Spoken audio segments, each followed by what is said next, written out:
Yehovah Nissi Ministries presents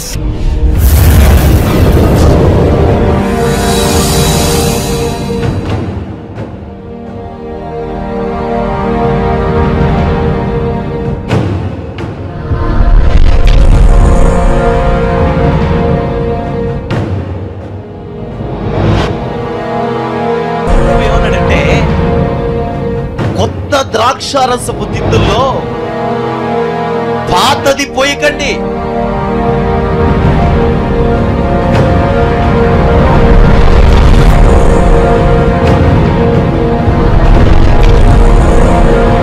నేర్చుకున్నారో, ఏది ప్రభు వల్ల తెలుసుకున్నారో అది మిగిలిన వాళ్ళకి పంచిచ్చినప్పుడు వాళ్ళు ఇంకా సులువుగా దేవుని మార్గంలోకి బలముగా సాగడానికి అవకాశాలు ఏర్పడతాయి.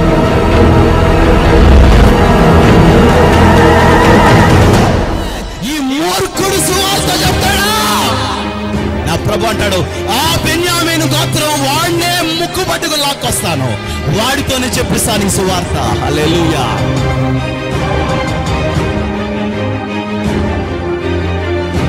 సమరయుల మధ్యలో నుండి సువార్తికురాలు పుట్టగలదా? వాళ్ళకి తెలుసు పుట్టదని, కానీ నా ప్రభు అంటాడు పుట్టించబోతున్నాను. ఆమేన్, ఆమేన్.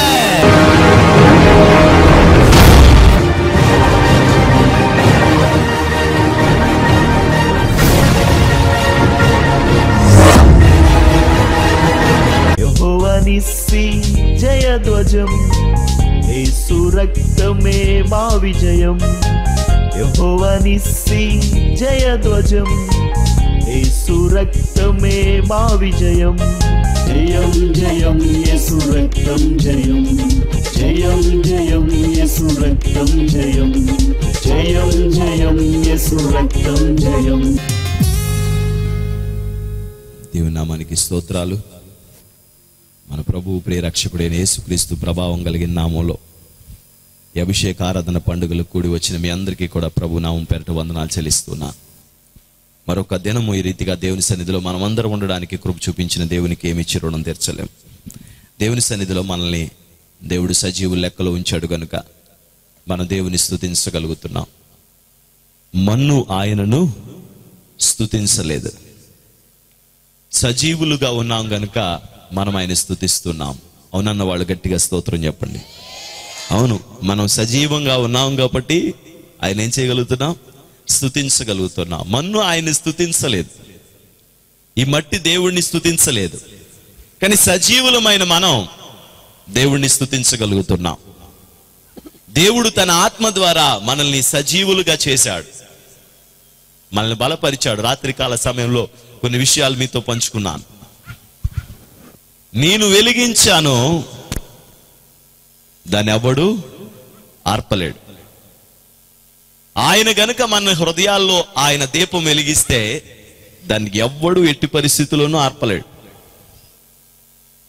కాబట్టి ప్రభు మన హృదయాల్లో అట్టి దీపాన్ని వెలిగించి, ఈ వెలిగించబడిన దీపం చీకటి స్థితిలో నుండి మనల్ని బయటకు తీసుకుని వస్తుంది. గాఢాంధకారపు లోయలో మనము సంచరించిన ఈ దీపం మనకు వెలుగు చూపించి సరైన మార్గంలో మనల్ని నడిపిస్తుంది. ఈ రాత్రికాల సమయంలో కూడా కొన్ని విషయాలు మీ మధ్యలో నేను పంచుకోవాలని ఆశపడుతున్నాను. ఒకానొక దినమందు యేసు ప్రభు కొండ మీద దిగుతున్నాడు. దిగుతుంటే ఒక పెద్ద గొడవ జరుగుతుంది అక్కడ, చాలా పెద్ద గొడవ. ఎప్పుడు యేసు ప్రభు అంత పెద్ద గొడవను చూడలేదు. అంత పెద్ద గొల్లట జరుగుతుంది అక్కడ,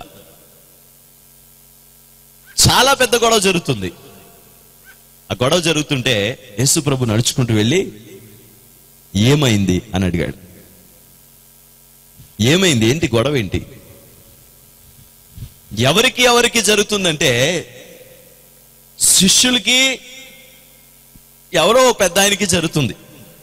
ఆయన పెద్దగా కేకలేస్తున్నాడు, వీళ్ళేమి తప్పు చేసినట్టు భయపడి గజ వణికిపోతూ వీళ్ళు చూస్తున్నారు. ఏం జరిగిందో తెలియదు ప్రభుకి. నడుచుకుంటూ వెళ్ళాడు. ఏం జరిగింది?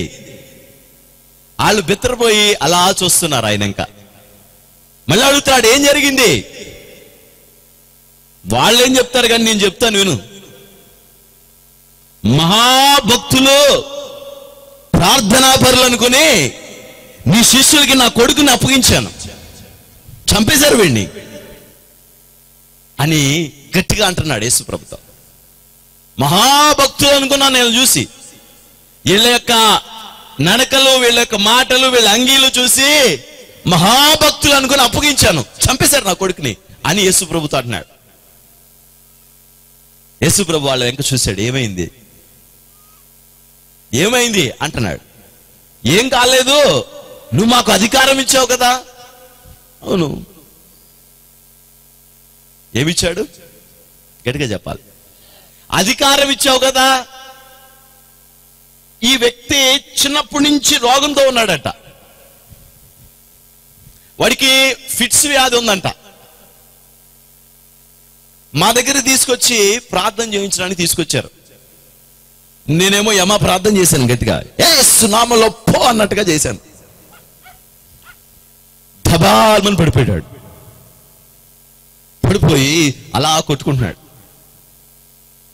ఆడెవడో తాళం చేతులు పెడుతున్నాడు, ఆగట్లా. ఇనప మొక్కలు పెడుతున్నారు, ఆగట్లా. ఏదో పసరపోతున్నారు, ఆగట్లా. ఆడు 10 నిమిషాలకి ఎప్పటికప్పుడు సెట్ అయ్యేవాడంట. కానీ ఏళ్ళు ప్రార్థన చేసిన తర్వాత గంట అవుతుంది కానీ వాళ్ళు లేగట్లేదంట. ఇక చచ్చిపోయాడు అనుకుని అలాగా తేల కళ్ళేసి ఇక వీడు 10 నిమిషాల్లోనూ ఒక 5 నిమిషాల్లోనూ వీడు చచ్చిపోతాడు అనుకుని ఇక ఏం చేయాలో అర్థం కాక, ఏం చేశారు మీరు నా కొడుకుని? చంపేశారా? పెద్ద ప్రార్థనా పరులు అన్నట్టుగా మీ గురువు గారి దగ్గర తీసుకెళ్తుంటే రామా దగ్గరికి ప్రార్థన చేద్దాం అన్నారు. చాలా మంది నా దగ్గరికి వచ్చి అంటూ ఉంటారు, అన్న రాత్రి దర్శనం వచ్చింది అన్న. ఏమొచ్చింది? రాత్రి ఏమొచ్చింది? దర్శనం వచ్చింది. ఏమొచ్చింది అంటే నేను ఇలా ప్రార్థన చేస్తుంటే ఎవరికో స్వస్థ వచ్చింది అన్నాడు. చాలా సంతోషం. అయితే నేను ప్రార్థన చేస్తే ఏమొచ్చింది? చాలా సంతోషం అమ్మా అన్న. అయితే ఇంటింటికి వెళ్ళి ప్రార్థన చేసి రమ్మంటారా? అప్పుడే కాదు అంటే వాళ్ళు అనుకుంటారు మమ్మల్ని వెనక్కి లాగేసేదాని కొరకు చెప్తున్నాడు అనుకుంటారు. యోసేపుకు దేవుడు దర్శనం చూపించాడు. ఏమని దర్శనం చూపించాడు? నీ అన్నలందరూ నీకు సాగిలు పడతారని. తెల్లారేటప్పుడు జరిగిపోయింది. అది తెల్లారేటప్పుడు జరిగిపోయిందండి. సూర్యచంద్రులు కూడా అంటే తల్లిదండ్రులు కూడా అతనికి సాగిలు పడతారన్నట్టుగా చూపించాడు ప్రభు. తెల్లారేటప్పుడు జరిగిపోయిందా? ఒక 3 నెలలు జరిగిందా? ఒక 4 నెలలు జరిగిందా? జరగలేదు. చాలా ఆలస్యం అయిపోయింది. చిన్నప్పుడు ఎప్పుడో చూశాడు, 30 సంవత్సరాల తర్వాత చూశాడు దాన్ని నెరవేర్పుని. మమ్మల్ని వెనక్కి లాగేస్తావేంటి అని. ఓ రోజు దైవజనుడి దగ్గరికి ఒక ఆయన ప్రార్థన చేయించుకుంటాకి వెళ్ళాడంట. తెల్లటి బట్టలు వేసుకుని ఇక్కడ దాకా వేసుకున్నాడంట. వెళ్ళి పాస్టర్ గారు ప్రార్థన చేయండి అన్నాడు. ఈయన ప్రార్థన చేసి, పాస్టర్ గారు నేను దేవుడు సేవ చేయాలనుకున్నా, దేవుడు నన్ను పిలిచాడండి. నేను సరే దేవుడు నేను పిలిచాడు కదా, దేవుడు నేను వాడుకుంటాడు. దేవుడు నన్ను పిలిచాడండి. మరి పిలిస్తే వాడుకుంటాడు, పిలిచినోడు వాడుకుంటాడు, కంగారు పడతాడు. కాదండి ఇప్పుడే పిలిచాడండి. చాలా మంది ఏమంటారండి, ఇప్పుడే స్వస్థత, ఇప్పుడే రెడీమేడ్ ఇల్లు ఎలా ఉంటాయండి? చాలా గట్టిగా ఉంటాయి కదండి. ఇప్పుడే స్వస్థత, ఇప్పుడే విడుదల. ఆయన కూడా అలాగే అంటున్నాడు, ఇప్పుడే ప్రభు నన్ను పిలిచాడు. మరి బాబా ఆఖరా కంగారు పడకో, ఎల్దిగాని సేవ కాదు, నేను ఇప్పుడు వెళ్తానండి అన్నాడు. ఇంకా సమయం ఉంది, నువ్వు ప్రార్థనలో బలపడాలి, నీకు ప్రభు జరగబోయే చూపిస్తున్నాడు. ఆ మార్గంలో వెళ్ళాలన్నట్టుగా చూపించాడు నీకు, అంతే. తెల్లారేటప్పటికి నువ్వు అలా మారిపోతావని కాదు, ప్రభు నీకు చూపింతా. వెళ్ళి ఇంకో పాస్టర్ గారిని అడిగాడంట, పరిగెడా అన్నాడంట ఆయన గట్టిగా. నడవద్దు, పరిగెటే అన్నాడంట. ఇక వెళ్ళి ఒక్కొక్కరికి మెల్లమెల్లగా చెప్తున్నాడంట సువార్త. మళ్ళీ ఆ పాస్టర్ గారి దగ్గరికి వెళ్ళాడు. ఏ పాస్టర్ గారు? వద్దన్నాడే ఆయన దగ్గరికి. అన్న నేను మీలాంటి అభిషేకం పొందేటట్లు ప్రార్థన చేయండి అన్న. దేనికి రా అన్నట, నేను సేవ చేయాలనుకుంటున్నాను. సరే ఎక్కడ చేస్తావు? మన పరిచర్లో చేస్తావా అంటే, కాదండి అది సపరేట్గా చేస్తాను, నాకు వేరే దర్శనం ఉందండి అని. ఎక్కడంటే, నేను ఎవరైతే వ్యభిచారులుగా ఉన్నారో వాళ్ళ దగ్గరికి వెళ్ళి సేవ చేయాలనుకుంటున్నాను. నీకు చూస్తేనేమో 19 ఏళ్ళు, నువ్వు వెళ్ళి వ్యభిచారుల మధ్యలో సేవ చేస్తావా? ఏంటో నాకు అదే ప్రేరేపణ అండి, నేను అదే పరిచర్య చేయాలనుకుంటున్నాను అన్నాడు. సరే మంచిది. ఆయన అన్నాడు, నీకు సరిగా అర్థం కావట్లేదు, దేవుని ప్రత్యక్షత అర్థం చేసుకోవాలి, నీకు సరిగ్గా అర్థం కావట్లేదు అన్నాడంట. మళ్ళీ ఇంకో ఆయన దగ్గరికి వెళ్ళాడు. ఆయన ఏమన్నాడు? మీరు చెప్పాలి ఇప్పుడు. ఏమన్నాడు? పరిగెత్తు పరిగెత్తు అన్నాడు. నీకు దేవుడు మాట్లాడాడు కాబట్టి నువ్వు పరిగెట్టే అన్నాడు. సరాసరి ఒక ఇంటికి వెళ్ళాడు. అమ్మా అమ్మా తలుపు తీసింది ఆవిడ. రా లోపలికి అంద. అమ్మ యేసు ప్రభు సువార్త చెప్తాను అంద. యేసు ప్రభు సువార్త చెప్తావా? యేసు ప్రభు సువార్తలకి వార్తలు మేము విన్నాం. అదిగో ఆ పక్కన ఆవిడ ఉంది, ఆవిడ ఇంటది వెళ్ళాను. అక్కడికి వెళ్ళి తలుపు కొడతాడు. అమ్మా అమ్మా అని తలుపు కొట్టాడు. ఆవిడ తలుపు తీసి, ఏంటి? యేసు ప్రభు గురించి 4 మంచి మాటలు చెప్తాను, నాకేమొద్దయ్యా మీరు. మొత్తానికి ఇలా 10 ఏళ్ళు తిరిగాడు. కానీ ఒక ఇంటి ఆవిడ మాత్రం, బాబు నా పిల్లకి బాగోలేదు, ప్రార్థన చేద్దాం రా అని చెప్పి కూర్చోబెట్టింది. ఈయన వెళ్ళి 19 సంవత్సరాల కుర్రాడు ప్రార్థన చేస్తున్నాడు. ఈ లోపల ఏం జరిగిందంటే, కుయ్ కుయ్ కుయ్ కుయ్యమని ఒక శబ్దం వినపడింది. ఈవిడి ఆడిని చూసి, పాస్టర్ గారు ఒకసారి ప్రార్థన ఆపండి అన్నాడు. పాస్టర్ గారు మీరు ఒకసారి ప్రార్థన ఆపండి. ఏ అన్నాను. మీరు అర్జెంట్గా వెనకాల తొట్టి నుంచి పారిపోండి అంద. ఏమ్మా అన్నాడంట. పోలీసులు వస్తున్నారు రైడింగ్కి, ఇవన్నీ మంచి ఇల్లు కాదు, ఇప్పుడు మిమ్మల్ని చూసారంటే ప్రార్థన చేస్తే వస్తాను అంటే నమ్మరు, కాబట్టి వెనకాల నుంచి పారిపోండి. అదేం తల్లి అలా చెప్తున్నావు, నాకు చౌకూరు చల్లగాని నాకు గోడ దూకడం అవి రావన్నాడంట. మీరు కానీ గోడ దూకపోతే మిమ్మల్ని పోలీసులు లోపల పెట్టేస్తారంట. అలా కాదమ్మా, ఏదో మార్గం చెప్పు, ఇటు నుంచి పారిపోతారు, ఇటు నుంచి పట్టేసుకుంటారు పోలీసులు, గోడ దూకాలన్నాడు. గబబా ఎక్కి గోడ దిగుతున్నాడంట. ఈలోగా ఒక ఆయన దింపుతున్నాను అన్నట్టుగా చేయి పట్టుకుని కిందకి లాక్కొచ్చాడు. సార్ నేను అలాంటి కాదు సార్. మరి గోడ ఎందుకు దూకుతున్నావు సార్ నువ్వు? నేను పాస్టర్ సార్.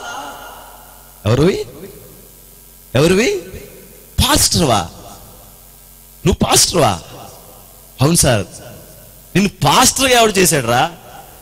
రాత్రి ప్రభు చేశాడండి. అయితే సరే, మా ఎస్ఐ గారికి చెప్పు ఆ విషయాలండి. శుభ్రంగా చితక బాధేశారంటండి. శుభ్రంగా తుక్కు కింద బాధేశారంట. పొద్దున్నే పేపర్లో ఫోటో. ఎందుకంటే అవగాహన లేని పనులు, దేవుని యొక్క ఆశ్చర్య కార్యాలు, అద్భుత కార్యాలు అవగాహన లేని ప్రజలు. కొన్నిసార్లు మనం కూడా ఇలా పొరపడుతూ ఉంటాం. దేవుడు మనతో మాట్లాడుతున్నప్పుడు ఏం చేయాలి, ఎలా చేయాలి? నిన్ను ప్రభువు పిలిచాడు, నిన్ను వాడుకునే పని కూడా ఎవరిది? ప్రభుదే. నీ పిల్లల్ని ప్రభువు పిలిచాడు, వాళ్ళని వాడుకునే పని ఎవరిది? ప్రభుదే. దేవునికి స్తోత్రం, హల్లెలూయా. నిన్ను ప్రభువు పిలిచిన ఆ పిలుపులో నువ్వు ఎట్టి రీతిగా సాగాలి, ఎట్టి రీతిగా ఉండాలి అని ఆలోచన చేస్తే, నిన్ను ప్రభువు పిలిచాడన్న పరిపూర్ణమైన విశ్వాసం నీకు ఉండాలి. అలాంటి సంపూర్ణమైన ధైర్యం నీకు కలగాలి. ఏళ్ళో ప్రార్థన చేసి ఇటు పడిపోయేసరికి తెల్ల మోకాలు వేసుకుని చూస్తున్నారు. ప్రార్థన చేసి వాడు చచ్చిపోయేటట్టు అయిపోయినప్పుడు వెళ్ళి మళ్ళీ ఏం చేయాలి? ప్రార్థన చేయాలి. ప్రభువా వీడిని లేపో. ప్రార్థన చేశారు కదా, ముందు పడిపోయాడు, చాలాసేపు దాకా లెగట్లేదు. అప్పుడు ఏం చేయాలి? మళ్ళీ ప్రార్థన చేయాలి. ఒకరోజు దైవజనుడైన ఏలియా ప్రార్థన చేస్తూ తన శిష్యుడిని పంపాడంట. ఒరే బాబు నాన్న, ఒకసారి వెళ్ళి చూసిరా, వర్షం వరకు మనం ప్రార్థన చేస్తున్నాం కదా అన్నాడంట. ఈయన గబగబా వెళ్ళి అంతా చూసొచ్చి, అయ్యా వర్షం వచ్చే ఎలాంటి అవకాశం లేదు, ఆకాశం అంతా కూడా భయంకరమైన తీవ్రమైన ఎండతో ఉందని చెప్పాడు. అప్పుడు దైవజనుడు ఏం చేశాడో తెలుసా అండి? కూర్చుని ఆడవట్లా, మళ్ళీ ప్రార్థన చేస్తున్నాడు. దేవుని నామానికి మహిమ కలుగును గాక. హల్లెలూయా. మళ్ళీ ప్రార్థన చేస్తున్నాడు. మళ్ళీ ప్రార్థన అయిపోయింది. మళ్ళీ శిష్యుని పిలిచాడు, చూసిరా వెళ్ళని.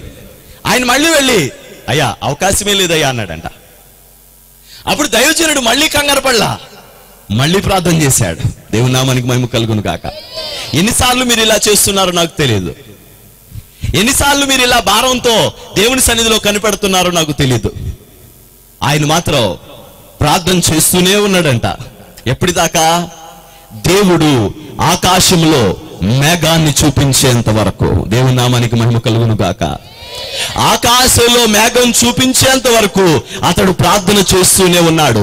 నేనంటాను, ఈ శిష్యులు కూడా అటు రీతిగా ప్రార్థన చేసి ఉండాల్సింది. యేసు ప్రభు రాకమునుపే గొడవ సర్దుబాటు అయి ఉండేది. ఈరోజు మనం కూడా మన జీవితాల్లో చాలా వరకు పరిస్థితులను తీసుకుని వెళ్ళిపోతున్నాం. దానికి కారణం ఏంటి తెలుసండి? మనము ఒక సమస్య రాగానే కుదేలు పడిపోతాం. అయ్యో నా జీవితం ఏదో అయిపోయింది, ఏదేదో అయిపోయింది, ఇక మా భర్త మారడు, నా పిల్లలు మారరు, నా భార్య మారదు, నా పరిస్థితులు మారు అని వెంటనే చతికిలు పడిపోతాం. ప్రభు అంటాడు, అలా కాదు, నువ్వు లేగాలి. దేవుడు కార్యం చేసేదాకా నువ్వు మొరపెడుతూనే ఉండాలి. దేవుని నామానికి మహిమ కలుగును గాక. వాళ్ళు మళ్ళా ప్రార్థన చేయలేదు, తెల్ల మొక్కలు వేసుకుని చూస్తున్నారు. దైవజనుడైన ఏలియా మాత్రం మరలా ప్రార్థన చేస్తున్నాడు. ఇలా 6 మార్లు ప్రార్థన చేసి 7వ మారు ప్రార్థన చేసి కూడా మళ్ళీ వెళ్ళి చూడమన్నాడంట. అతను వెళ్ళి చూస్తే ఆకాశంలో ఎంతంట? అరచేయి అంత మేఘం అంట. అరచేయి అంత మేఘం అంట. దేవుని ఆశీర్వాదాలు చాలా విచిత్రంగా ఉంటాయి. రావడం ఆలస్యం అవుతుంది, వచ్చిన తర్వాత ఎలాంటి ఆశీర్వాదం ఉంటుందో మీకు చిన్నగా క్లుప్తంగా చెప్తాను. దేవుని ఆశీర్వాదము నీకు వచ్చింది. ఈ ఆశీర్వాదము ఇప్పుడు ఇది అరచేయి అంత మేఘం. ఈ అరచేయి అంత మేఘము ఏమైందంటే ఇంత మేఘమైంది. 2 చేతులంత మేఘమైంది. 2 చేతులంత మేఘము 4 చేతులైంది. 4 చేతులంత మేఘము 8 చేతులైంది. పరిస్థితి విస్తారంగా మారిపోతుంది. అంటే మీకు ఉదాహరణకు అర్థం అవడానికి చెప్తాను. ఒక గోధుమ గింజ భూమిలో నాటబడి చచ్చి అనేకమైన గింజలను ఇస్తూ ఉంది. అలాగే మనం చూస్తున్నాం, వడ్ల గింజ భూమిలో నాటబడుతుంది. నాటబడిన తర్వాత ఒక్క గింజ భూమిలో నాటబడి చచ్చి మొలకెత్తి 256 గింజలను మళ్ళా మొలిపిస్తుంది. ఎన్ని గింజలు? ఒకే ఒక్క గింజ చచ్చి మరలా మొలిచి 256 గింజలను మొలిపిస్తుంది. మీరు అడుగుతారు, మీకు లెక్క ఏం తెలుసా? సైన్స్ ఏమని చదువు? సైన్స్ సోషల్ నేను చదువుకోలేదు, మా వాళ్ళకి చెప్పాను. ఒకసారి ఇక్కడ పొలం ఉంది కదా, దీంట్లోంచి ఒక వెన్ను తెంచి అసలు ఎన్ని గింజలు ఉన్నాయి లెక్కట్టండి అని. వాళ్ళు లెక్కటి చెప్పారు నాకు. అన్న 256 గింజలు ఉన్నాయి. ఎన్నింటిలోంచి పుట్టింది ఇది? ఒక్క గింజలోంచి పుట్టింది. దేవుని నామానికి మహిమ కలుగును గాక. ఆకాశంలో అరచేయి అంత మేఘం ఆకాశమంతా కొంతసేపటికి అలుముకుపోయిందంట. ఆకాశమంతా కొంతసేపటికి అలుముకుపోయిందంట. మొత్తం ఆకాశమంతా మేఘాలతో నిండిపోయిందంట. 3.5 ఏళ్ల పాటు వర్షము గాని మంచు గాని కురవని ఆకాశము ఏలియా ఆసక్తితో ప్రార్థన చేయగా, విసుగక ప్రార్థన చేయగా ఆకాశమంతా మేఘములతో నింపబడ్డాయంట. యేసు ప్రభు వాళ్ళ ఇంక చూసి, అల్ప విశ్వాసులారా, ఎన్నాళ్ళు మట్టుకు నేను మీ మధ్యలో ఉంటాను?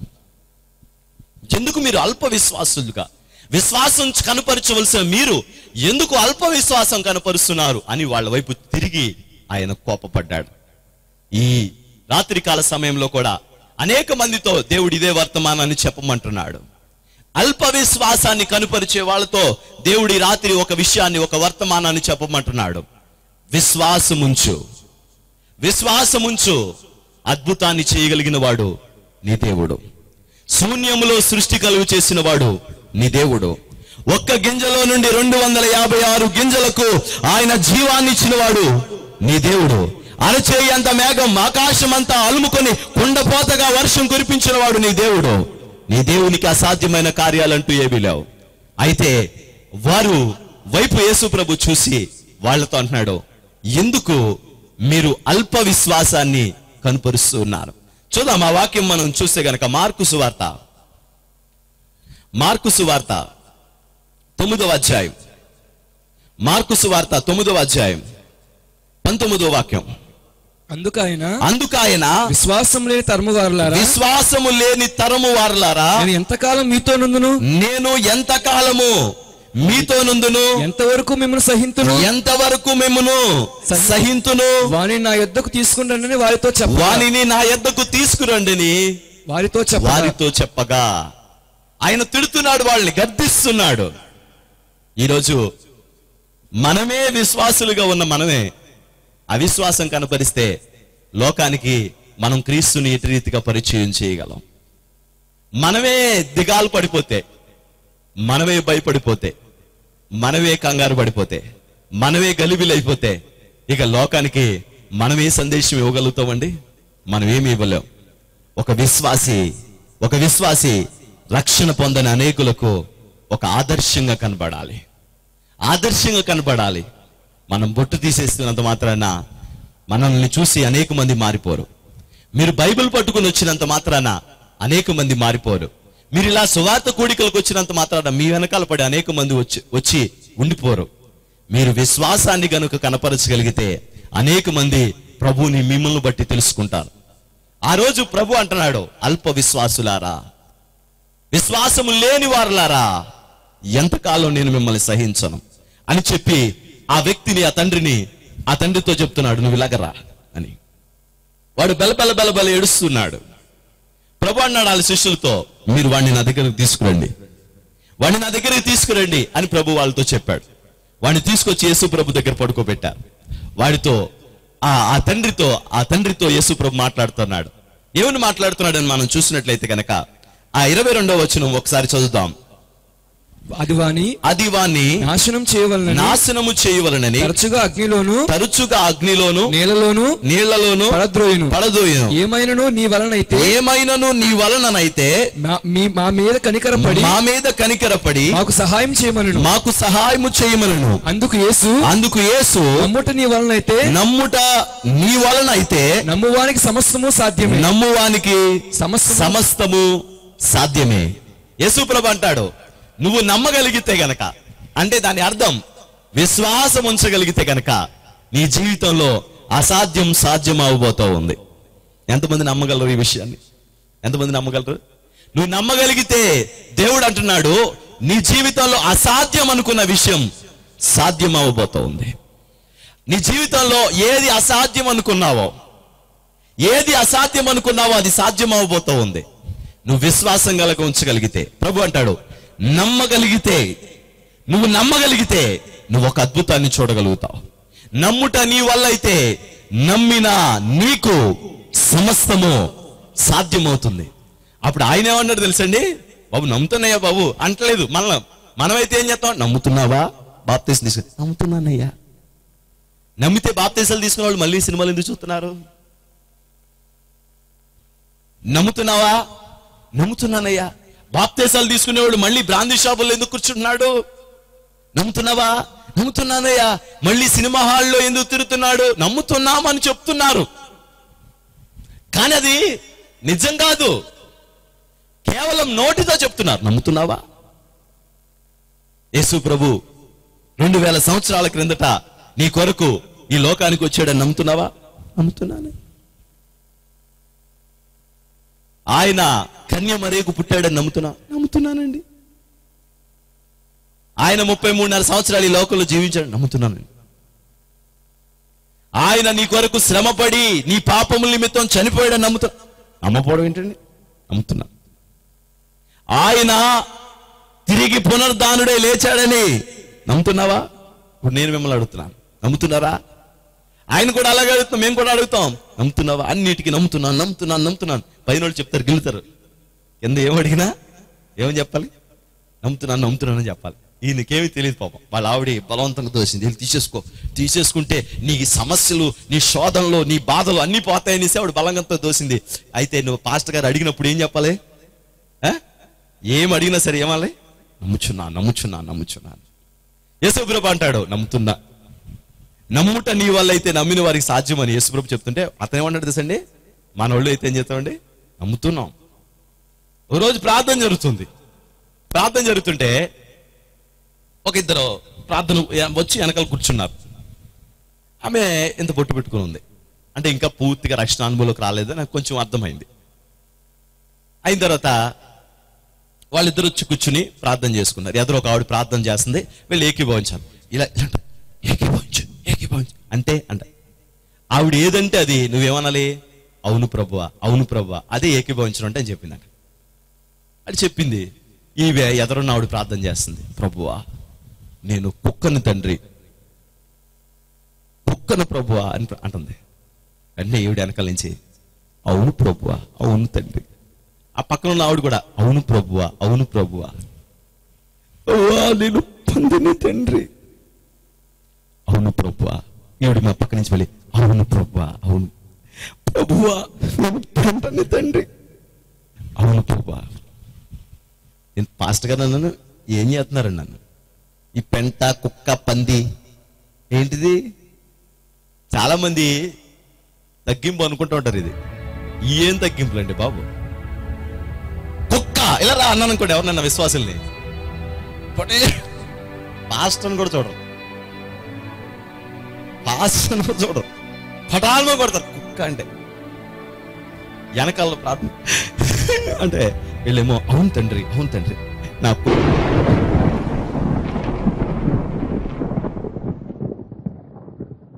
సర్వశక్తి గల దేవా నీకు స్తోత్రాలు. నీ సన్నిధిలో ప్రార్థన చేస్తున్నాను ప్రభా. ప్రభా ఈ మాటలు విని ఎవరైతే వారి జీవితాలను కట్టుకోదలచారో వారందరి కొరకు నేను ప్రార్థన చేస్తున్నాను. ఈ నా మాటలు విని వాటి చప్పున చేయువాడు అంటున్నావు. నీ మాటల చప్పున చేసే కృపను వారికి దయచేయండి. నిండైన మేలులతో వారి నింపి మహిమ పొందమని యేసు నామమున వేడుకొని ప్రార్థన చేస్తున్నాను తండ్రి, ఆమేన్.